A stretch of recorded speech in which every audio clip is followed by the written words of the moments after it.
यो भिडियो हाम्रो देशमा रहेका सामुदायिक वनहरूको लागि हो।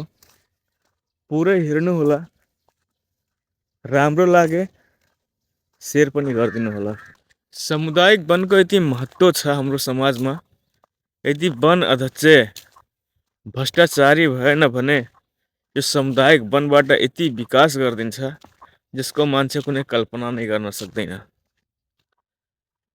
सामुदायिक वनमा यदि 1 करोडको उसले रुख काटेर बेच्यो, उसको 25% मात्रै सामुदायिक वनमा खर्च गर्ने हो। जस्तै चौकीदारको तलब, अनि वृक्षारोपण, अनि यो सबै मतलब सामुदायिक वनमा जति खर्च हुन्छ त्यो 25% मात्रै सामुदायिक वनमा खर्च गर्ने हो। बाँकी 35% गरिबी निवारण। जस्तै गरिब असहायलाई तालिम दिने,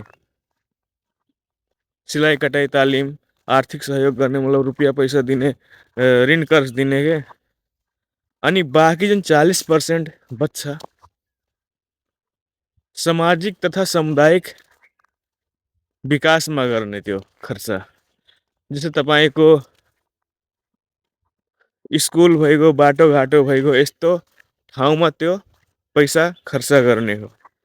यदि तपाईँको सामुदायिक वनले तपाईँको समाजमा यति सहयोग गरेको छैन भने बुझिहाल्नुहोस् त्यो मात्रै भ्रष्टाचारीको लागि हो। तपाईँ जुन सामुदायिक वनमा हुनुहुन्छ त्यो तपाईँको समाजमा के विकास गरेछ?